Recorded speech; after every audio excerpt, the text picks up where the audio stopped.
জায়ের দ্বারবাসিনী গ্রাম পঞ্চায়েতের প্রধানের বিরুদ্ধে একাধিক অভিযোগ এই গ্রামের সাধারণ মানুষ অভিযোগ করেছেন প্রধান সময়মতো পঞ্চায়েতে আসেন না। পঞ্চায়েতের সরকারি কোনো সুযোগ সুবিধা এই গ্রামের সাধারণ মানুষ পাচ্ছে না। প্রধানমন্ত্রী আবাস যোজনার ঘরেই পঞ্চায়েতের প্রধান যারা যোগ্য তাদের জন্য ব্যবস্থা না করে যাদের দোতলা বাড়ি আছে তাদের ব্যবস্থা করে দিয়েছে। প্রধানের বিরুদ্ধে এরকম অভিযোগ করেছেন এই গ্রামেরই সাধারণ মানুষ।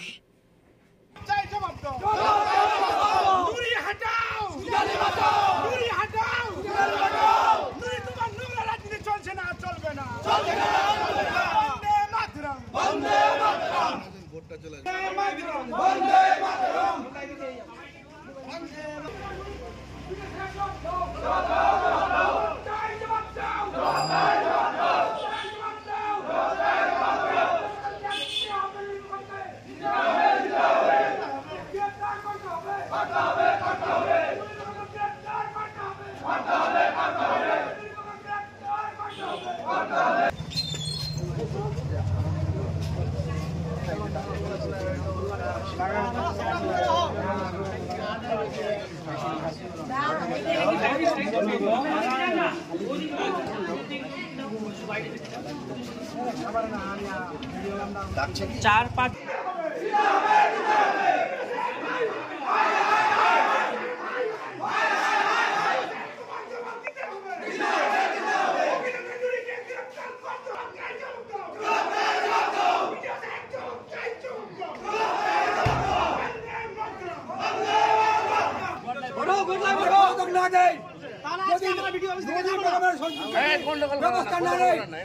সুজালি অঞ্চল 25,000 মানুষ রাস্তায় নামবে, হাই রোড জাম করবো। সুজালি অঞ্চল যদি আগুন জ্বলে 25,000 মানুষের তার জবাব ভিডিও ম্যামকে দিতে হবে। মানুষের সাথে খেলা করছে কেন দিতে হবে? 25,000 মানুষের তার জবাব ভিডিও ম্যামকে দিতে হবে। মানুষের সাথে খেলা করছে কেন দিতে হবে। তারিখ পর তারিখ মানুষ কি বোকা নাকি?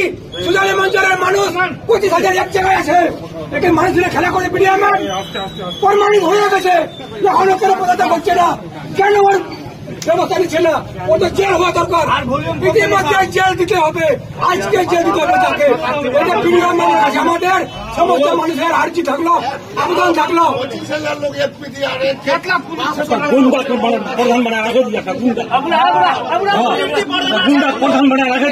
বক্তব্য নিচ্ছি না, সব জিনিসের প্রমাণ হয়েছে।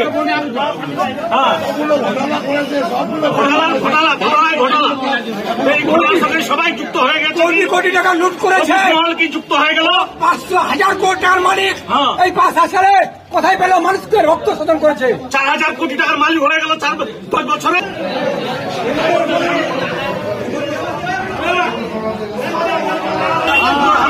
ভাই এখন চুপ এখন চুপ করো, এখন চুপ একটু সাইলেন্স করা হবে। সাইলেন্স মানে সাইলেন্স।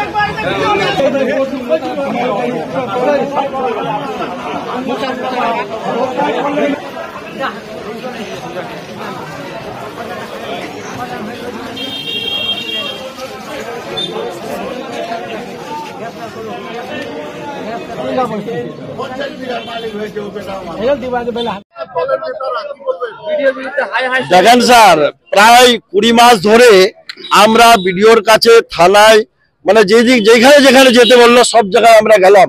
যা যা দুর্নীতি করেছে সেগুলা প্রমাণও করলাম। এখনো অবধি আমাদের কাজ হচ্ছে না। সুজালির যে জনগণ 25,000 মানুষ এইদিক ওদিক ঘুরে বেড়াচ্ছে, তো এখনো পর্যন্ত কোনো শুনবাই হচ্ছে না।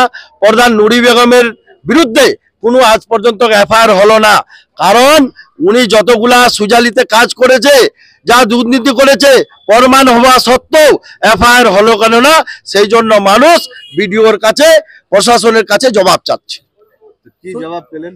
দেখুন, আগামী 24 তারিখে আমরা আজকে চিঠি করলাম যে বিডিও অফিসের সামনে এখানে আমরা বসবো ধর্নায়, যে যতক্ষণ পর্যন্ত